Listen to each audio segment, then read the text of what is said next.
Flamme des années 80. Le podcast qui allume la femme. Bonjour, alors on est toujours en décembre et on reçoit encore des hommes sous cette tente. Et ce soir, on a la chance de recevoir Emmanuel Robert Espalieu. Est-ce que tu veux te présenter? Bonsoir. Bonsoir. Emmanuel Robert Espalieu, je suis écrivain, théâtre et roman. Et puis metteur en scène et directeur de compagnie. Aujourd'hui. Et t'as eu une ancienne carrière de photographe. Ouais, pendant 20, plus de 20 ans, j'ai été photographe de répétition de pièces de théâtre, uniquement. Et portraitiste aussi, quand même, un peu de comédien et d'écrivain. Et comment t'as décidé de changer enfin, pas de changer, mais d'écrire, en fait? J'ai pas décidé du tout. J'ai agrémenté mes textes, mes images de texte à une époque. J'étais absolument pas littéraire, je n'ai pas de formation littéraire et l'écriture est venue comme un support d'image. Et puis un jour, un ami qui faisait des spectacles pour enfants m'a demandé de venir faire des photos de son spectacle à Avignon, c'était en 92. Et j'y suis allé, j'ai découvert le festival d'Avignon, j'ai fait des photos de son spectacle et d'autres spectacles étaient dans la même salle toute la journée. Et puis un travail sur le spectacle de rue. Et puis je suis reparti avec tout ça, en sachant pas trop bien ce que j'avais vécu. Et entre-temps, j'étais encore en fac et je rentrais en DESS, un DESS de gestion des affaires culturelles qui était sous la direction de Robert Abirached à l'époque, qui vous dira rien, parce que vous êtes trop jeune. C'était l'ancien directeur du Festival d'Avignon et directeur de théâtre au ministère de la Culture. Et je lui ai montré mes photos en lui disant voilà ce que j'ai fait, qu'est-ce que vous en pensez. Et il m'a dit est-ce que vous voulez que est-ce que je peux les montrer à Fèvre d'Arcier, qui était à l'époque le directeur du Festival d'Avignon. Et je lui dis bon ouais, comme tant qu'à faire. Mais sans vraiment avoir de velléité d'en faire quoi que ce soit d'autre parce qu'à l'époque j'étais encore dans l'hésitation entre vivre de la photographie ou continuer à faire des études qui m'auraient permis de gagner beaucoup d'argent et de pas avoir les problèmes que j'ai aujourd'hui. Et la vie d'artiste. Et donc voilà. Et puis le Fèvre d'Arcier m'a donné une carte d'autorisation de circuler dans les dans les coulisses du IN plutôt. Ça c'était en 93. J'y suis retourné donc avec mes petits appareils. J'ai même emmené mon laboratoire photo que j'ai monté là-bas, un peu comme vous la tente, sauf que je transformais le studio que je louais en laboratoire. Et je shootais la journée, je développais la nuit. Et c'est comme ça que j'ai rencontré Jacques Lassalle à la Comédie Française, Lavelli pour La Colline, Loukachevski, Philippe Adrien, Stavisky, tous ces gens-là de l'époque. Et tout d'un coup, je me suis retrouvé au Théâtre de la Colline, à la Comédie Française, à faire des photographies pour des expositions, pour des programmes, et c'est devenu ma spécialité. J'ai traîné pendant 20 ans dans les coulisses de théâtre.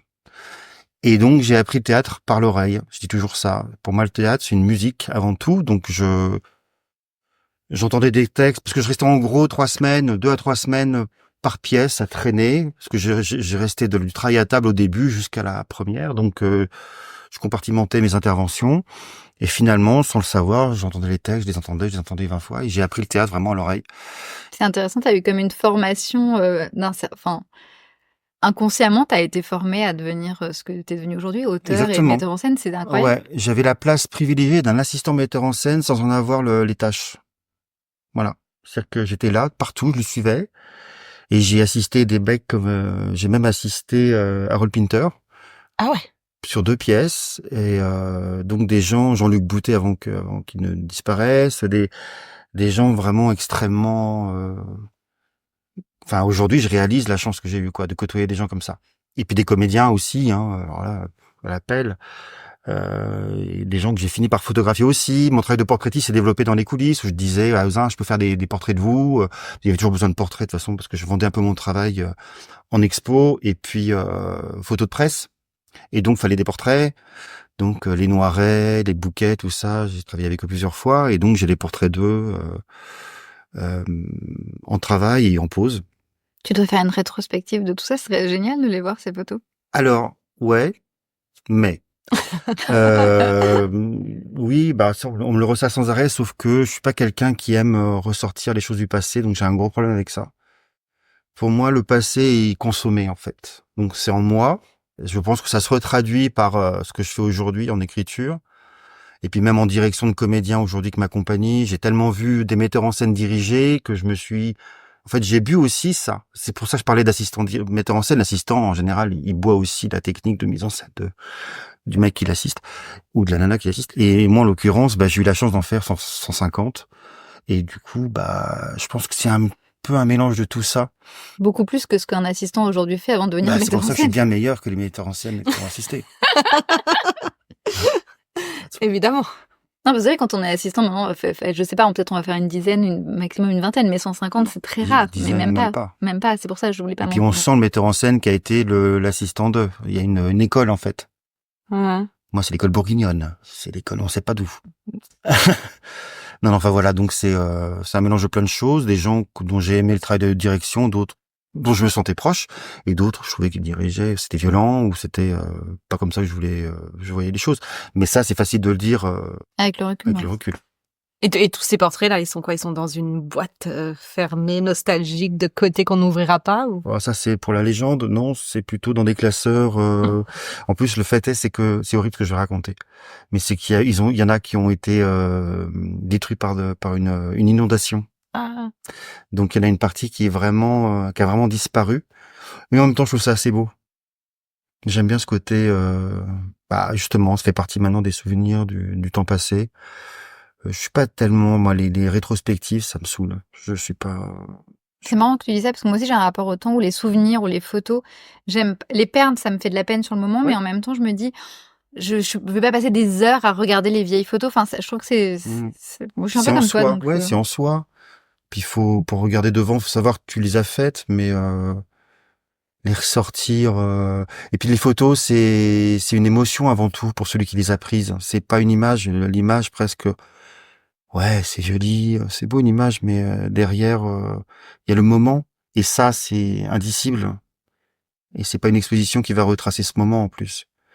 Donc moi, c'est en moi, j'en parle si on veut que j'en parle, mais j'aurais plus tendance à faire une rétrospective comme ça, parler, qu'une rétrospective imagée. ça tombe bien parce qu'on a qu'un micro. T'es au bon endroit. On t'organisera pas sur une scène. Alors, je vais vous parler de mes photos, mais je vais pas vous les montrer. C'est ça. C'est ce qu'on peut faire, là, si vous voulez. Non, ça va être trop intéressant. C'est comme ça, si on n'a pas du tout préparé ça, mais est-ce que si t'as une photo comme ça que t'as fait qui t'a vraiment marqué, est-ce que tu te rappelles de quelque chose ou quelque chose te vient à l'esprit maintenant sans... Une photo. C'est là à laquelle tu penses en ce moment, par exemple. Ouais, il y en a une qui me revient tout de suite. C'est pour plein de raisons. C'est quand je travaillais sur. Ça va faire un peu théâtreux ce que je vais dire, hein, mais on s'en fout. C'était sur un Don Juan mis en scène par Jacques Lassalle dans la cour du Palais des Papes. Donc là, on est en 93 justement, et c'était à l'époque le commandeur a été joué par François Chaumette. Alors, je sais pas si ça vous parle, François Chaumette. De nom, mais après... Ça a été un des grands comédiens de la comédie française. Il est très connu, surtout pour savoir, parce que c'est Dark Vador dans Star Wars. Donc tout de suite, quand même. ça pose le poney quand même. Et c'est un monsieur que moi c'est un monstre. Et je passais dans les loges comme ça, derrière la cour. Les loges sont dans une grande salle voûtée, c'est magnifique. Et les loges sont en une espèce de panneaux qui crée la loge, quoi. Et donc je toquais même pas parce qu'il n'y a pas de porte, donc tu toques un rideau, donc ça ne s'entend pas, donc on te répond pas. Donc au bout d'un moment tu bouges le rideau, et je faisais comme ça les comédiens les uns dans les autres, parce que j'aimais bien les ambiances de loge. Je les faisais pas poser, ils faisaient ce qu'ils voulaient, mais moi un peu ce que tu fais. Angélica fait de la photo, vous pouvez aller voir son site Instagram. Sauf que moi je l'ai fait 20 ans plus tôt. Et j'ai tout recopié, j'ai tout piqué à Emmanuel. Ouais, très gratifiant. Et donc il y avait ce monsieur habillé déjà en commandeur, mais en train de lire Le Monde.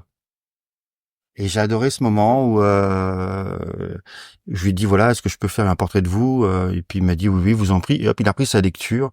Et il y avait cette espèce de chose complètement majestueuse, et avec ce lien entre le présent et le passé, la fiction et la réalité, le comédien qui va être le commandeur mais qui n'est pas encore tout à fait, mais la moitié, ou est-ce que c'est le commandeur qui est plus tout à fait le comédien. Enfin, il y a tout un truc. Et ça raconte une histoire. Et cette histoire et cette image est assez, assez, voilà. C'est ces moments-là que j'aimais beaucoup. Ces moments au moment où se passe, se sas entre ce que vous connaissez, entre l'homme ou la femme et le comédien et la comédienne, quoi. Enfin, et le rôle. Ah, j'adore, c'est exactement ce que j'essaye de choper, moi, ce moment où tu sais plus qui est qui, en fait, Ouais. où le comédien va vers son rôle et en même temps, le rôle est déjà en train de Puis prendre qu'est-ce le qu'il te comédien. donne? Est-ce que c'est le comédien qui te donne quelque chose ou est-ce que c'est encore l'homme ou la femme qui te donne quelque chose encore? On sait pas trop. Et on s'en fout d'ailleurs. C'est ça qui est magique. Mais je pense Ouais. qu'il le sait pas vraiment. Non. lui, Non, mais après, je trouve que sur les photos, tu sens des énergies différentes. Sur les photos, tu sens l'énergie plutôt d'un comédien ou d'une concentration ou de quelqu'un qui sait qu'il est pris en photo ou qui est tellement parti qu'il sait plus s'il est pris en photo ou pas. Enfin, il y a une espèce de... Et ça crée justement la Ouais. photo. Il y a pas Après, il y a la magie bonne chose ou pas, il y a mais... la magie qui a plus l'argentif que le digital, mais Ouais. qui est au-delà du cadrage, du choix de l'optique, de la lumière.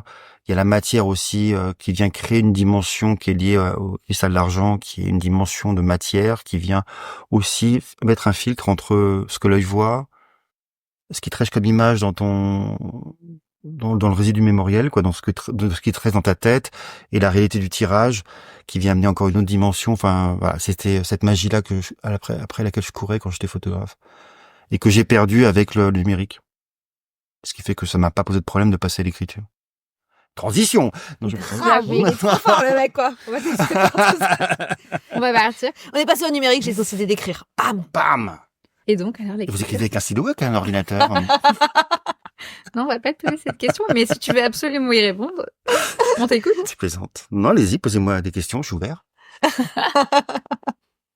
Et donc, c'était quoi la première fois que tu as écrit? C'était une pièce, un roman? C'était une pièce. Bah, contre toute attente, c'était une pièce parce que j'avais tourné 2 courts-métrages dans les années en 2002 Que tu avais écrit que j'avais écrit Avec et un que stylo? tu as réalisé. et que j'ai réalisé. Ouais.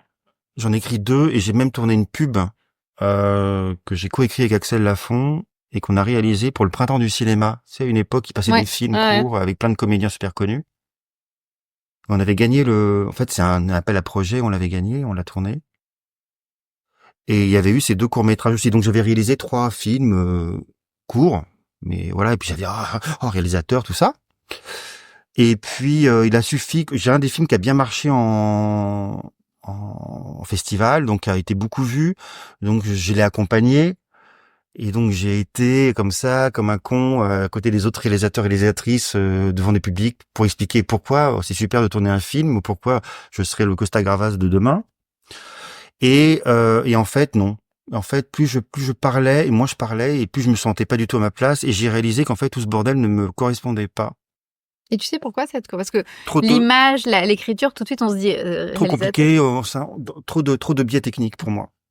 J'aime bien la spontanéité, l'instantanéité. Alors pas non plus la nouvelle vague qui me saoule, mais je sais bien qu'il y a des préparatifs, je sais bien. Et c'est ce qui est devenu d'ailleurs le cinéma aujourd'hui, c'est qu'on abordait un cinéma très technologique, basé beaucoup sur l'image et de moins en moins sur l'histoire. Donc ça commençait à me déplaire un peu. Et puis tout. Alors j'ai fait des films compliqués, cela dit. J'ai fait un film historique en 8 minutes dans des tranchées. C'était tout un bordel à éclairer, décorateurs, costumes, explosions, voilà. Le mec a commencé simple. Ouais. Et bon, c'est simple, c'est de la boue en même temps. Mais tout ça m'a paru fastidieux et même sur le tournage, j'avais envie de plus de spontanéité, d'y aller maintenant, comme on fait au théâtre ou quand on joue, c'est bon là, on y va maintenant, on s'en fout que t'aies pas mis tes chaussures, c'est là, c'est maintenant. Ou comme la vie en fait. Et là, c'était un peu trop. Et puis je sais pas, il y avait un truc, je me sentais pas légitime, en plus, je pense. Alors que c'était très très bien ce que je faisais, mais je me sentais pas légitime. Et donc, en revanche, l'écriture est restée de ça. Donc, j'avais déjà cette patte-là. Et puis, à l'époque, je faisais des portraits. J'étais photographe portraitiste alors ce qui est drôle, pour des maisons d'édition pour d'écrivains. T'as vu, tout était tracé, en fait. Ouais. C'est marrant. Et notamment pour les éditions Odile Jacob, Robert Laffont et Alba Michel. Et à un moment donné, je photographie une femme pour son bouquin, et elle me raconte l'histoire de son livre. Je fais l'histoire magnifique. Et là, m'est dit, mais c'est ça mon premier film. Et là, je lui pose la question, ça vous ennuie si je vous propose un projet de film? La fille complètement me dit, bon, si vous voulez, enfin, tout ça tombait un peu des nues comme proposition. Et je m'y suis collé, sauf que c'est une pièce qui est sortie et pas le film. C'est-à-dire que les 20 années passées en coulisses m'ont complètement formaté le cerveau et j'ai une écriture naturelle qui est théâtrale. Je vois que ça. Et ça, c'est venu à toi. C'est-à-dire que t'as dit, je commence à écrire un film. Ah ouais, et puis vraiment, ma main, tout d'un coup, s'est emportée. Et j'ai écrit. Et à la fin, mais en très peu de temps, en 15 jours, bum, une pièce. Et j'étais vraiment comme un con dans le texte, quoi. J'ai dit, c'est comme une poule qui regarde son œuf, quoi. Tu vois, c'est bon. Et c'est une très jolie comparaison, elle est contente. Je ne vais pas couper tout ce que vous dites comme conneries. Non, je m'en fous, j'assume. Non, mais on assume complètement. Et donc et à l'époque, je travaillais sur les répétitions d'une pièce à l'atelier, mise en scène par Didier Long. Et donc, je vais voir Didier et je lui dis, est-ce que tu veux bien dire ça, s'il te plaît? Comme ça, un peu une patate chaude, quoi. Et alors, je sais pas si c'était gentil ou pas, mais il me dit, il lit, il me dit, putain, mais elle est parfaite, cette pièce. Qui l'a écrit? Non, mais c'était moi, il me dit, mais elle est parfaite, cette pièce. Et dans la même année, je sais pas ça a ouvert des vannes et j'ai écrit 4 pièces derrière, dont Les Poissons ne meurent pas d'apnée qui ont été joués, Riviera qui avait été joué à Montparnasse, des choses qui ont été jouées plus tard. Et après, j'ai pu cesser d'écrire du théâtre. Est-ce que ça t'a aidé aussi tous les contacts que t'avais du coup parce que tu baignais là-dedans ou pas tant que ça? Pas tant que ça, parce qu'en France, non, au contraire. C'était même un gros problème parce qu'en France, on n'arrive pas à accepter l'idée qu'on puisse être multicarte. Ouais, tout est très compartimenté, quoi. De plus en plus quand même. Dans une société anglo-saxonne, ça marche. Au moins en France de plus en plus quand même. Oui, ça commence un peu, mais c'est quand même assez. Je suis pas persuadé. Assez compartimenté, Parce quoi. que c'est un peu. Moi, je pars du principe de c'est ce qu'on se raconte. Moi, je fais 1000 trucs. Ouais, je suis d'accord. Et si je me raconte parce que moi, j'ai habité longtemps en Angleterre et du coup, je suis revenue avec ce modèle-là et je me suis pas mise de barrière et en fait, ça s'est toujours très bien passé. Et je pense puis ça évolue aussi. Les gens maintenant savent qu'aujourd'hui, Je tu dois faire plein de choses. Mais je t'avouerai qu'au début, Ça m'a vraiment, quand on m'a dit une fois, ah, c'est le photographe qui s'est mis à écrire. Ouais, c'est ça. Oh ouais. putain. Et un jour, il y avait même, je ne citerai pas son nom parce qu'elle est décédée et je respecte les gens qui sont morts, ou pas. Et une grande directrice de théâtre, donc ça, tout le monde sait qui c'est. Chez qui j'avais fait beaucoup de reportages, de travaux sur les répétitions de ces pièces, qui m'ont laissé de très bons souvenirs d'ailleurs, parce que j'ai eu la chance de travailler avec des comédiens immenses chez elle. Et un jour, on revient avec Riviera, la pièce que Myriam Boyer a jouée. On revient chez elle pour faire une lecture. Et elle m'a, je sais pas, j'ai fait, allez, peut-être pas 5-6 pièces. Je suis donc resté 4-5 mois dans ces murs, quoi. Mais il y avait quelques années, quoi. Et j'arrive et elle lit, je me présente à elle, donc déjà, elle m'imprime pas du tout, hein. Elle te reconnaît pas. À la rigueur, ça je m'en fous. Mais elle me dit, ça prouve que je suis un très bon photographe, parce qu'on me voit pas. Et elle me dit, mais vous avez pas un frère? Oui, le photographe. Et je lui dis, si, et on a le même prénom. Ah bon? Voilà, terminé. Voilà, donc ce qui prouve bien qu'il y a des trucs. Alors déjà, en plus, bon, cela dit, ce qui est pratique dans le théâtre, c'est que les gens ont une mémoire de poisson, ils se souviennent jamais de toi, donc ça c'est bien. Mais c'était pas forcément évident. Après, même moi, j'ai toujours gardé cette légitimité en tant qu'auteur auprès des gens qui m'ont connu en tant que photographe. C'est-à-dire de justifier que maintenant j'écris, alors qu'ils m'ont connu photographe. Même moi, j'ai ça. Je dois avouer. C'est fini là quand même. Non, pas vraiment. Enfin, en même temps, ceux avec qui j'ai bossé sont tous morts. Donc, peinard. Non, pas vraiment. Non, puis aujourd'hui, même les gens me présentent comme un illustre photographe d'une certaine époque, donc c'est bien, ça me donne un peu ça me fout un peu sur un piédestal, genre musée, hein. Pas... Grévin. C'est ça. Mais non, mais bon. Après, ça dépend des gens, oui, puis mais j'en parle plus trop maintenant. Est-ce que t'as ça de l'écriture de pièces à l'écriture de romans? Ou est-ce que du coup ça c'est quelque chose, comme tu restes auteur, c'est ok? Ou alors d'un seul coup quand tu fais du roman, il y a ce truc aussi, c'est l'écriture l'écrivain de théâtre qui veut faire du roman ou pas du tout? Moins parce que d'abord je suis moins confronté aux gens de théâtre dans l'écriture de romans. Je m'adresse pas à eux. Là c'est le public large, donc j'ai pas Quand on en parle, c'est qu'on me pose la question. Sinon, j'ai pas à l'amener sur le tapis. Après, moi, j'ai un problème qui est lié à moi, c'est que j'ai un vrai problème de légitimité, ce qu'on appelle le syndrome d'imposteur. Bon, ces conneries-là que tout le monde a, ou plus ou moins, et qui fait qu'effectivement, à chaque fois, on se remet en question. Mais en même temps, c'est une bonne chose, que ça te permet un peu de remettre le compteur à zéro quand tu commences un roman, ou même quand tu commences une pièce, comme si c'était la première. Et c'est ça qui est un gage d'honnêteté et de travail, d'honnêteté, et que ce que tu proposes aux gens, bah c'est entier, quoi. C'est pas je vais te ressortir un truc que je sais faire. Mais non, après la photographie, c'est bon, c'est loin, et puis ça va, j'ai plus l'âge d'avoir ce genre de considération. On l'a pas vu ce que je viens de faire. Non, mais ça valait le détour.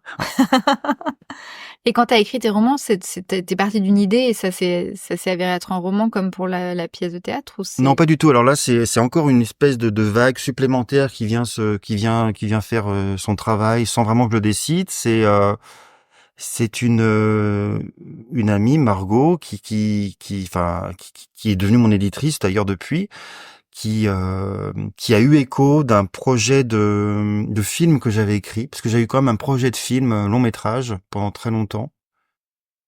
Et elle m'a demandé à lire les développements. Elle connaissait mon travail de théâtre. Elle a demandé à lire les développements. Alors j'avais des développements parce qu'en fait, comme c'est une histoire, c'est mon premier roman en fait, Fleur de sang, que vous pourrez chez Pocket. On mettra tous les liens. Non, mais et en fait, c'est un roman qui est dont le déclencheur, comme on dit de manière très moche, est tiré d'un fait réel. Mais vraiment juste le déclencheur, et après c'est une fiction. Mais avant d'arriver à la fiction, j'avais écrit plusieurs développements qui se détachaient de plus en plus de la fiction pour arriver à une version complètement fictive finalement. Et elle a lu tous ces documents-là, et elle connaît mon travail d'auteur de théâtre, elle me dit « Mais t'as déjà pensé au roman ?» Et je lui dis non, parce que c'est vrai que autant, c'est drôle parce que les dramaturges ou tous les autres formes d'écriture, on met les romanciers sur des trucs inaccessibles, genre c'est la forme la plus majestueuse de l'écriture. Et inversement, maintenant je connais des romanciers, quand je leur dis que j'écris du théâtre, ils font « Oh, mais comment tu fais pour écrire du théâtre, quoi ?» C'est le Graal, quoi. Donc c'est drôle parce qu'on on est con. Donc Et toi, je fais les deux. Je fais oh là là, comment je fais pour écrire du théâtre? Oh là là, comment je suis un romancier maintenant? Comment ouais, je fais? voilà, Tu t'auto-kiffes un peu? carrément. Elle me connaît bien, hein. Je vais pas le dire. Non, et donc voilà, donc je lui dis bah non, j'y avais jamais pensé. Non, alors si, c'est pas vrai. Tu mens. Aïe, on se comprend. C'est pour la semaine prochaine. Non, c'est pas vrai parce que j'avais déjà écrit un roman qui n'a jamais été édité, donc j'avais quand même eu des velléités de roman à une époque. C'est pas vrai. Je pense qu'il y a toujours cette encore une frustration. Il y a toujours ce truc où on se dit j'aimerais bien écrire un roman. Peut-être que les romanciers ont essayé d'écrire du théâtre, je ne sais pas. Mais bref, elle me l'a proposé et je lui dis écoute, je vais essayer de pondre un projet de roman. Et j'ai repris toutes mes notes que j'avais accumulées pour l'écriture du scénario. C'est 10 ans plus tôt en plus, donc c'était très très loin. Et j'ai envoyé une proposition. Alors c'était quoi, une 30aine de pages. Et c'est passé en commission. Et puis là-bas, ils m'ont tous dit on fonce. Trop bien. Je dis oh merde. Et donc j'ai signé mon premier roman en fait. Et c'est tombé 15 jours avant la pandémie, avant qu'on soit enfermé. C'était donc idéal. T'avais rien d'autre à faire. J'avais rien d'autre à foutre. Et donc je me suis retrouvé moi tout seul avec mes chats et un roman à écrire. Ils ont mangé les chats. Hein. Putain, j'étais mauvais humeur. Et donc voilà, donc j'ai écrit pendant la pandémie. Et donc le roman est venu parce qu'on m'a fait une proposition. Et puis moi, je suis un peu du genre à y aller sans parachute. Hein. Enfin, en général, c'est que je sens qu'il y a un truc potentiel. Je fais pas n'importe quoi non plus. Mais je trouve que ça fait partie du jeu, de nos vies. C'est de faire confiance. De faire confiance à soi. On te fait confiance. Donc si on te fait confiance, c'est qu'a priori, il y a quelque chose. Puis c'est bon, j'en avais écrit des trucs. Donc je me dis, bah allez, vas-y, tu verras bien. Et en fait, j'ai pris un pied dingue. Hein. J'ai pris un super pied à écrire ce roman. Et puis les retours ont été voilà, à la hauteur du pied que j'ai pris. Et puis voilà, puis après, suite au premier roman, bah j'ai écrit le deuxième qui est la suite du premier, Et puis depuis, je Et m'éclate. c'est quoi le deuxième titre, du coup, pour le... Monsieur de Paris, qui est vraiment le deuxième tome après Fleur de sang, qui peuvent se lire indépendamment l'un de l'autre quand même, parce qu'il est malin, Pépère. Mais, comme je dis en signature, c'est quand même mieux de faire le premier. Donc, Oui, tout à fait. prenez les deux. Et voilà, donc et là, je suis en train de travailler sur le troisième La suite. Enfin, ouais, sur le Troisième tome. 4e roman, mais sur le 3e tome. Voilà. Qui s'appellera Le Seigneur du Pays d'en haut. C'est beau, hein. Ouais. Je suis très bon pour les titres. Je sais pas si le reste suit, mais les titres, je suis très très bon. Quand il y a une phrase, je suis bon. Ouais, c'est ça. Mais alors, après... Et là, Ouais, bah, on a dit la même chose. bah oui. Et là, donc, t'as sorti un roman il y a 1 mois et demi. Un c'est mois et ça demi, ouais. Le 25 septembre, j'ai écrit un qui s'appelle La Lettre Bleue, qui est sorti chez Fayard. Qui a un peu une respiration. Enfin, je pense ça le devient finalement parce que comme je rencontre pas mal de gens pour les signatures en ce moment, je réalise que dans mon discours, il est ma respiration par rapport aux deux précédents qui se passent dans l'univers. On est sous Louis XIV, c'est très sombre, c'est quand même dans l'univers des bourreaux, donc je te coupe des têtes, je t'écartèle. Mon quotidien. Et comment ça t'est venu d'écrire quelque chose aussi mais parce que j'avais trouvé je lis beaucoup de choses qui ont trait à l'histoire, et un jour dans Historia, je lis quelque chose sur cette fameuse famille de bourreaux qui s'appelait les Samson, que le premier Samson en 1688, je vais faire un peu moins l'un de Co, vous connaissez pas l'un de Co, mais c'est pas grave. Non, tu peux faire ton Stéphane Bern, lui on le connaît. Stéphane. Donc en 1688, on apprend qu'un jeune type qui était lieutenant à Dieppe tombe amoureux d'une femme éperdument. Il est dingue d'elle et elle se cache un peu dans la vie. Elle le voit, il lui fait des avances, elle lui échappe, machin, etc. Il apprend qu'elle s'appelle Marguerite. Ça, je l'ai gardé. Et puis ils ont une liaison d'amants, mais elle ne lui dit jamais son nom de famille. Et à chaque fois, il peut pas la raccompagner chez elle, elle s'échappe. Enfin, vraiment, femme idéale, quoi. Je suis désolé. attention. C'est bien parce que le dernier roman, c'est sur le patriarcat, donc vous en faites pas. Non, vous pouvez non. continuer de nous écouter. Et donc, la bonne raison pour laquelle, parce qu'à un moment donné, il n'en peut plus, il l'aime, il est fou d'amour, il veut l'épouser, tout ce qu'il faut pas faire. Donc, oh bah, j'y vais. Hein. T'inquiète pas, moi c'était la semaine dernière.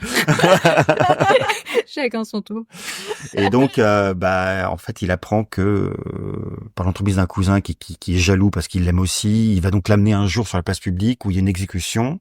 Il va voir donc l'échafaud monter, le bourreau, et au pied de l'échafaud, il y a une jeune fille, c'est elle. Et pourquoi ? Parce que c'est la fille du bourreau. Et une fille de bourreau, en fait, elle donne pas son nom de famille parce que sinon, elle aurait aucun amant, aucun homme ne voudrait d'elle parce que on ne fréquente pas une fille de bourreau, ça ne se fait pas. Et encore moins, on l'épouse. Et donc, Ils n'avaient pas le droit en plus à l'époque d'épouser les... Non. alors, des filles de bourreau ne pouvaient épouser que des bourreaux. Voilà. C'est ça, ils se marient entre eux, quoi. Pour des questions de charge et d'alliance. Et donc, cette jeune fille lui explique que c'est pas possible, c'est la fille du bourreau, et lui dit, rien à foutre, je vais devenir bourreau. Remarque, c'est beau. C'est beau. Par amour. Donc, c'est l'histoire d'un homme qui va devenir bourreau par amour. Et à l'époque, ils faisaient des efforts, les mecs, quand même. Non, mais maintenant, ils sont bourreaux gratos, même sans ça. C'est ça. Maintenant, rien à foutre, on est bourreau. Et donc voilà, donc Très en forme ce soir. et donc moi j'ai pris cette action de départ, et après j'en ai fait autre chose, mais c'est le truc de départ, c'est un homme qui devient bourreau par amour, c'est le pitch du bouquin. On a trop envie de savoir la suite, donc tout le monde va aller acheter ce petit bouquin parce qu'on Ouais. en est en poche, c'est ça? Chez Pocket, tout à fait. Ouais, fleur de sang. Et puis après, le deuxième tome s'appelle Monsieur de Paris. Sans spoiler le truc, Marguerite devient l'héroïne de Fleur de sang. Parce que je nique tous les mecs dans le bouquin. Ça décapite, ça meurt. C'est génial. Et Un vrai truc de garçon, ça, par contre, pour le coup. Parce que même si tu prends des héroïnes, tu t'as mis beaucoup de... pas forcément. Non, c'est pas un truc de garçon du tout. C'est que je suis. Je crois pas, parce que dans le dernier il y a pas ça. Non, je pense que c'est par. J'aime bien l'idée de m'auto-surprendre quand j'écris, parce que je m'emmerde très vite quand j'écris. Donc si je me fais chier, pardon, hein, mais c'est que le lecteur va se faire chier a priori 3 fois plus. Donc tu tues d'autres personnes. Donc voilà. Et donc ce que je fais, c'est que je m'auto-surprends. Donc j'ai toujours ce souci d'avoir cette idée qui va me dire, ah, c'est génial. Et hop, j'y vais. Tac, tac, tac, tac, tac. Et puis ça marche pas, parce que parfois on jette. Mais tu sais pas où tu vas, mais tu fonces, quoi. J'y vais. Parce que c'est haletant et que si je suis surpris, ça veut dire que, mais après, comme j'ai une structure, dans l'écriture, j'ai une structure extrêmement précise avant de commencer à écrire, je peux me permettre de partir dans tous les sens, que je sais, je reviens à ma structure, donc je risque pas de me perdre. Ça, c'est le grand danger et puis le roman historique demande d'être assez exigeant par rapport à toutes les notions d'histoire qu'il faut amener, sans être trop rébarbatif, mais il faut être très précis, respecter l'histoire. Avec un grand H, celle-là, en tout cas, faut la respecter. Donc, en gros, le principe, si ça aurait pu se passer. C'est ma phrase, en fait. Ça aurait pu se passer. Si ça aurait pu se passer, c'est que c'est bon. Après, que ce soit pas passé, on s'en fout, c'est une fiction historique. Et t'es passionné d'histoire à la base pour écrire? Ou pas tant que ça? Oui, j'adore l'histoire. Aujourd'hui, je me dis souvent, si j'avais 18 ans aujourd'hui, je ferais un doctorat d'histoire. Ça, c'est clair. Je trouve ça dommage de pas avoir eu cette présence, cette conscience de ça. Je le regrette beaucoup de pas avoir tu le eu. fais pas? Bah, je le fais dans l'écriture. Oh, mais si tu veux un doctorat d'histoire, tu peux le faire. Ah non, mais le soir, je m'en fous. Non, mais en tant qu'étudiant, je veux dire, en tant qu'étudiant. Quoique. Ce qui est marrant, c'est que tu refuses le passé. Tu dis, une fois que le passé est passé, mais à la fois, tu dis, si j'avais 18 ans, je ferais un doctorat d'histoire avec un grand H, ce qui est genre le grand passé. Mais donc, non, le ça n'a grand pas passé. de rapport, c'est pas le Oui. sien. Mais bon, c'est quand même. T'as fait un CAP de psychologie cette nuit, toi? De comptoir. Option de comptoir. Mais tu voulais dire un truc par rapport à ça, t'as dit, non. Je dirais que je vis, j'ai la chance, c'est du boulot, et c'est un choix. Moi, la chance, j'y crois pas trop, c'est plutôt des choix qu'on fait dans la vie, hein. La chance, on se la crée beaucoup. De pouvoir, étudier, m'enrichir, avoir une culture générale dans certains domaines de ouf, quoi. Parfois je me trouve en train de parler à des gens et genre sur des trucs, je me dis qu'est-ce que je raconte, personne me comprend. Mais parce que en plus c'est des niches où mes sujets, c'est vraiment des niches, quoi. Les bourreaux par exemple, c'est une niche. J'ai tout étudié sur les bourreaux. Je pourrais devenir bourreau. Si jamais ils remettent la peine de mort, je suis là. Ça va. Je pense que tu serais pas capable. D'être couper des bourreau. têtes. Ouais. Il y en a quelques-uns. Ok, bon. Voilà. Et Je c'est ça. Et puis voilà. Et puis si en plus là, ce que je faisais cet après-midi avant de venir, c'est que je me mets quelque part et je ouvre mes bouquins et j'étudie, je prends des notes et je suis dans une espèce de monde certes qui est lié au passé, mais qui en même temps est source d'une histoire à venir. Donc c'est utiliser le passé pour en faire quelque chose qui va parler d'une histoire qui se passe dans le passé, mais qui reste une fiction. Et pour moi, la fiction, c'est un produit d'avenir puisque c'est fait pour être produit sous forme d'un bouquin qui va venir ou un film, peu importe. Donc tout ça, c'est pas forcément un axe temporel qui est très défini. T'es dans le présent, t'es un peu dans le passé, mais c'est aussi pour un projet à l'avenir. Donc il y a tout ça que tu mélanges et qui est assez jouissif finalement. Tu lis entre guillemets l'utile à l'agréable. Tu vas C'est ça. dans ton arène qui est Ouais. des choses qui sont passionnantes. Tu vas Ouais. pouvoir créer des histoires. C'est vrai que c'est chouette de faire ça. Et je suis content d'avoir finalement décidé d'attaquer parce que le 4e bouquin, ça devait pas être ça. Et c'est en fait en écoutant les gens pendant les signatures là ces 2 derniers mois qui venaient en pensant que la lettre bleue c'était le 3e tome de l'histoire. Et je leur disais bah non c'est pas le 3. Il fait bon bah tant pis. Bon on va le prendre quand même. Super. Non je l'exagère mais non les gens sont je pense que En même temps ils devaient être déçus parce que s'ils attendaient une 3e tome forcément c'est comme une série, on a envie d'avoir la suite. C'est ça. Et du coup comme moi j'avais quand même en tête un jour peut-être de faire une suite. En fait, ça m'a vraiment, ça m'a redonné envie de me replonger. La lettre bleue m'a vraiment servi de respiration. C'est ça que je disais tout à l'heure. C'est que ça m'a permis un petit peu de sortir de ça, Attends, en revanche, c'est quand même historique. T'as dû te renseigner tout parce que oui, c'est mais quoi, c'est beaucoup moins. 1916. Ouais, c'est 1916, mais c'est pas un roman historique. Je sais pas comment le qualifier. C'est de la littérature au sens plus général du terme, c'est littéraire, sauf que ça se passe à un moment donné. Basta così, il y a pas je passe pas 3 plombes à décrire une boîte aux lettres. ce que je peux faire autrement. Ça donne vachement envie de les lire. Alors, du coup, et le pitch, du coup, du dernier. Alors, La lettre bleue, c'est l'histoire d'une jeune femme.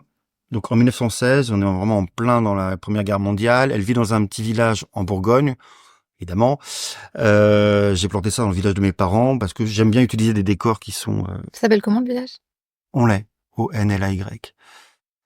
Personne ne connaît. Et en plus, même dans le Morvan, c'est dans le trou du cul du Morvan, en plus. C'est-à-dire que le Morvan, déjà, personne ne sait le situer sur une carte. Mais alors là, même quand tu connais le Morvan, tu sais même pas le situer sur une carte non plus. Donc, c'est bien en du peinard.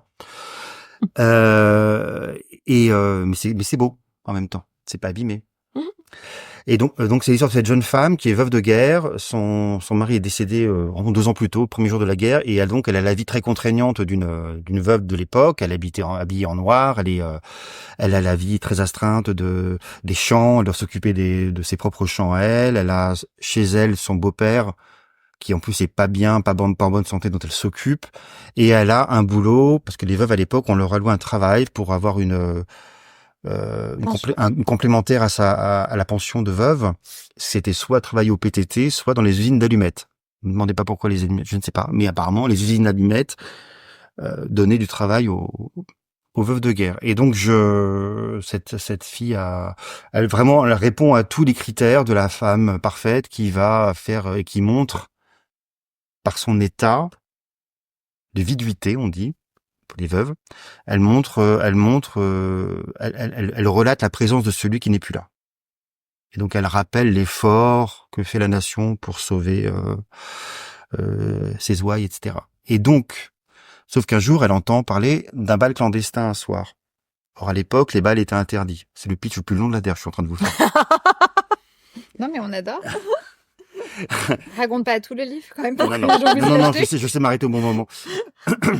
Voilà. Non. Et là, elle... Voilà.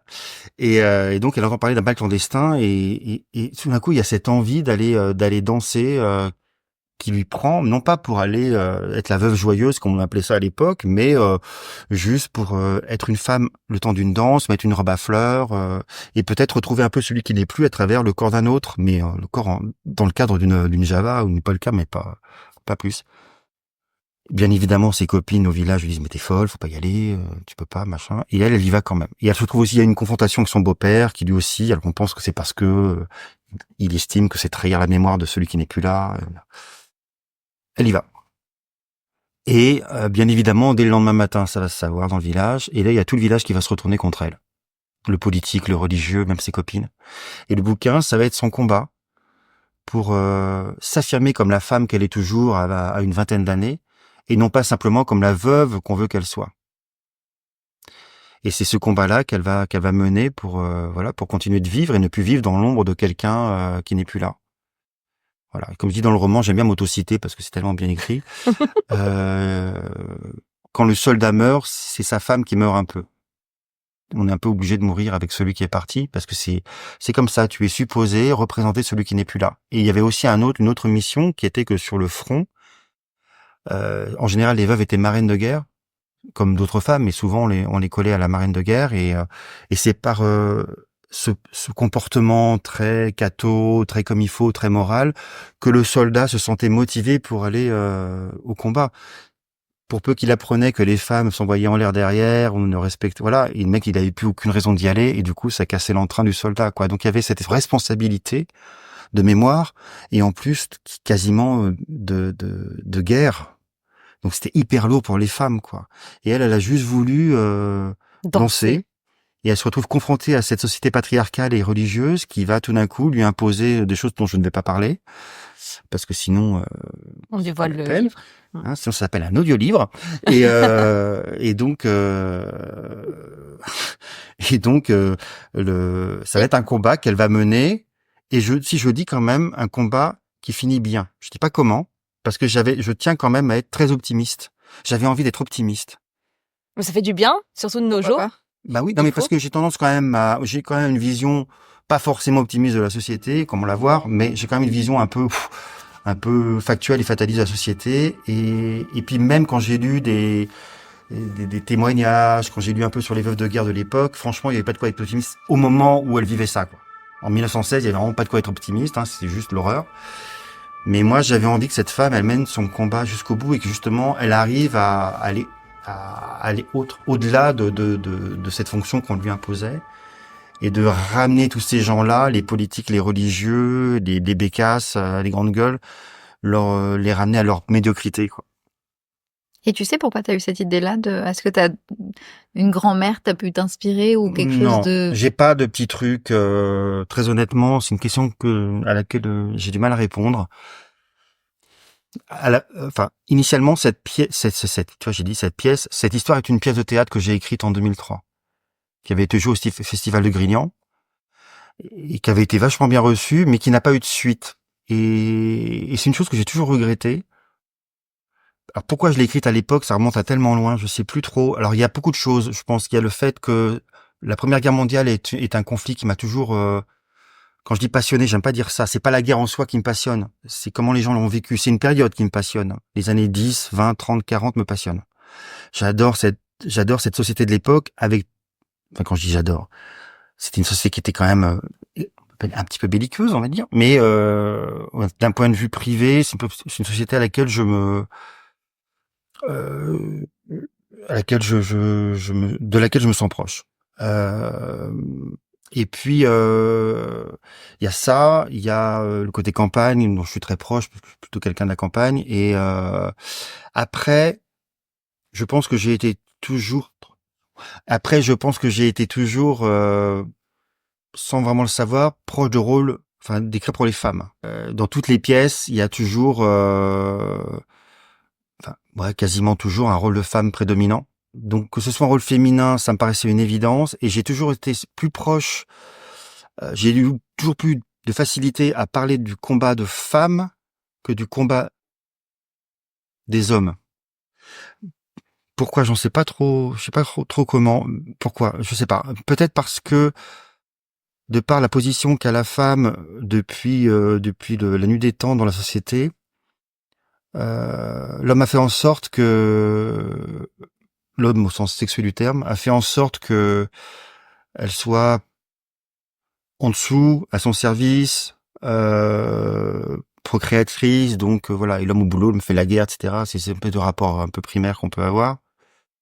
Et je me dis que finalement, le combat qu'elle mène et que vous menez encore aujourd'hui est forcément plus difficile que le nôtre, parce que nous, c'est comme si la pente, on avait creusé la montagne, mais on était resté en haut de la montagne, et puis fallait que vous gravissiez la montagne pour arriver à notre niveau, quoi. Quand je dis notre niveau, on se comprend, hein, social, pas. Je déconne. Et je me dis peut-être que effectivement le combat des femmes est donc plus difficile, donc plus riche, donc dramatiquement plus fort. Et puis peut-être parce que j'ai pas une très haute opinion de l'homme en général. Là aussi, je parle au sens sexuel du De la terme. jante masculine, tu veux Ouais, que je trouve pas forcément hyper intéressant. Voilà. Eh ben. Tu nous laisses sans voix. Et quand t'écris du coup pour des femmes, est-ce que tu t'inspires de femmes qui t'entourent? Est-ce que tu t'inspires d'héroïnes de films? Est-ce qu'il y a des figures comme ça qui vont te nourrir sur le côté féminin de la chose? Je leur mets pas de nom, je vais pas avoir d'image particulière en tête. Je pense que c'est une somme d'expériences de femmes que j'ai connues. Ça va être la mère, la grand-mère, la mère des uns des autres. Enfin, toutes les femmes que j'ai pu croiser, avec lesquelles j'ai pu échanger d'une manière ou d'une autre, m'ont nourri. C'est un peu aussi bête que ça, quoi. C'est très animal comme truc. C'est pour ça que je suis pas quelqu'un qui intellectualise vraiment son écriture. Les idées me montent, c'est comme des envies. Et puis à un moment donné, il y a un trop plein. Et ça veut dire qu'il faut que je ressorte ce trop plein, et ça se passe sous forme d'écriture. Et il y a j'écoute, je suis plus une éponge en fait qu'autre chose, quoi. J'écoute, je prends, et puis et il peut s'avérer que j'en fais quelque chose à un moment donné. Mais c'est vrai que je suis beaucoup plus sensible aux personnages féminins, même je sais pas, il y a un truc au niveau de l'émotionnel, au niveau du combat, oui, que je trouve. Mais j'aime pas trop dire combat parce qu'on n'est pas en guerre non plus, mais quand même, il y a. Oui, c'est pas un combat, mais c'est le fait de toujours devoir se battre pour Oui, avoir pour ses droits. s'affirmer, pour vivre. Ouais. Et puis pour exister au même niveau, oui. Ouais. Je pense que le souci d'existence est beaucoup plus ardu pour les femmes que dans une société qui reste quand même encore une société encore d'hommes, quoi. Malgré les efforts. C'est ce que je dis quand je défends le bouquin en ce moment auprès de lecteurs, c'est s'il y a peut-être il y a 20 ans la pièce n'a pas eu de suite, c'est qu'à l'époque le combat des femmes aujourd'hui n'avait pas encore euh, le même aura. Il existait, hein, le féminisme, ça ne date pas d'il y a 20 ans, mais médiatiquement parlant, ça a vraiment commencé à monter il y a quoi, il y a à peu près 20 ans, 15 ans, quoi, ça commence à monter, et puis maintenant, et, et peut-être que justement, pourquoi cette histoire m'est revenue quand Fayard m'a demandé quel projet je leur proposais, la lettre bleue est montée toute seule. Donc si elle est montée toute seule, c'est qu'elle a des résonances qui sont actuelles.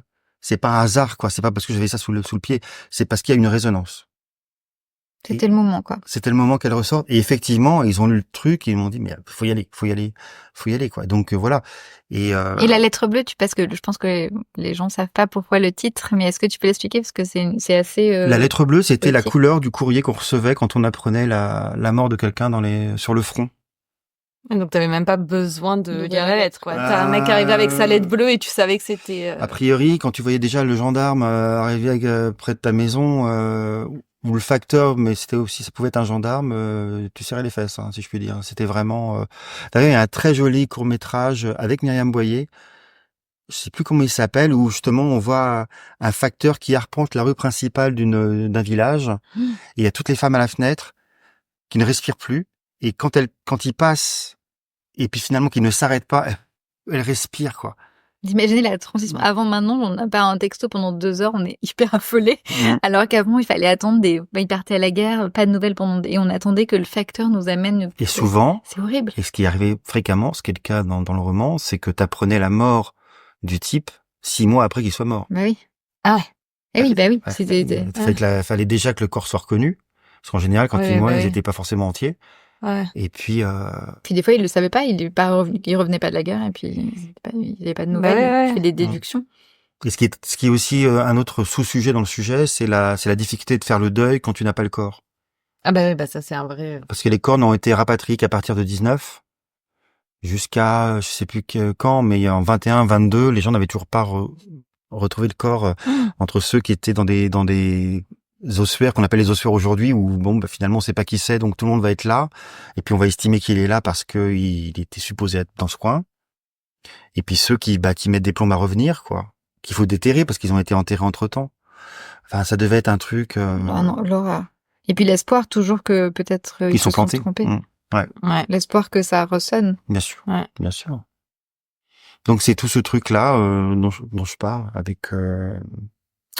Mais voilà, je crois que c'est un livre qui est. C'est pas du tout le coup de masse. Hein, je crois que c'est un joli roman sur. Il y a Éric Foissier qui est un ami écrivain qui est très très connu. C'est lui qui écrit le Bureau des affaires occultes. Je sais pas si vous avez entendu parler. Bon, c'est quelqu'un qui a gentiment lu le bouquin et avant qu'il sorte pour me faire dans l'espoir qu'il me fasse un petit mot pour la 4e de couve et qui a dit que c'était le grand roman de la perte. Ah, c'est beau. Et ouais. Surtout que moi je mets pas dans la perte quelque chose de. C'est dramatique, mais c'est humain la perte aussi. C'est humain de perdre. Donc il y a rien de grave au sens où la vie continue quand même. Mais la perte, faut que ça s'accepte. Et pour l'accepter, il y a ce fameux deuil. Après, le deuil, c'est une notion très subjective. Hein. Moi, je pense que le deuil, on le fait jamais. On vit avec. Mais voilà, j'aime bien cette définition-là. Bah, en tout cas, ça s'appelle La lettre bleue aux éditions Fayard. Ouais. Je me rappelle. Et alors, on arrive presque à la fin de l'émission. C'est quoi les projets futurs là? La suite donc des 2 premiers. Pour laquelle je suis en étude en ce moment. Donc ça, c'est, j'espère être prêt dans 1 an. J'espère qu'il sortira dans 1 an. Mais avant ça, il y a tout un travail d'étude, de mise au point de l'histoire, et puis après l'écrire, et puis après toutes les différentes étapes qui sont très longues en édition. Et ensuite, ça va être revenir au théâtre avec les Pivoines du Japon qui avaient été joués à Avignon, qui reviennent à la Scala à Paris fin janvier. On vous dira, d'ailleurs, on mettra quand ça sort les liens. Avec une super comédienne à l'intérieur. Une super comédienne qui s'appelle Marion Chrisman, petite case dédiée. Hé, hé, hé.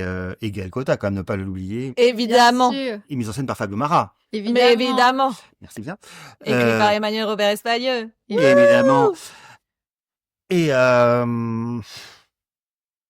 Avignon. Et Avignon qui se profile avec plusieurs projets, dont une pièce que j'ai écrite il y a longtemps, que j'ai produite avec ma compagnie, La Belle Équipe, qui s'appelle Les Poissons ne meurent pas d'apnée, qui sera au Bélier.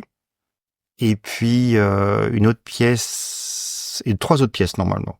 Voilà. Et ça va être une belle année pour Avignon. C'est El Patrone d'Avignon, Emmanuel. Si C'est vous ça. voulez aller à Avignon, vous allez voir Emmanuel à tous les coins de rue. Partout. Tous les créneaux. Vous pouvez faire un festival. Ça, vous pouvez faire la blague quand vous traînez dans les rues et tout. Vous pouvez dire, tu vas voir quoi? Une pièce d'Emmanuel. Tout le monde va dire, ah oui, bah oui, bah oui. Mais laquelle? Bah, ça, toutes. Ouais, ça serait bien d'être à Avignon. Ça voudrait dire qu'on sera au mois de juillet et qu'il fera chaud. Ouais, ça, Trop ce chaud. sera bien. Ouais, Non, c'est il vrai. fait jamais trop chaud. Avignon, il fait aussi, trop quand chaud. même. Ouais. Non, moi, je suis pas d'accord. D'accord. Si, si. Moi, je suis du sud. En tout cas, nous, je il préfère fait, avoir trop chaud que trop froid. il fait tout, par contre, il fait très chaud. Mais on arrive à la fin. Est-ce que tu as un petit mot pour la fin que tu veux partager avec nous ou tu nous as déjà tout dit?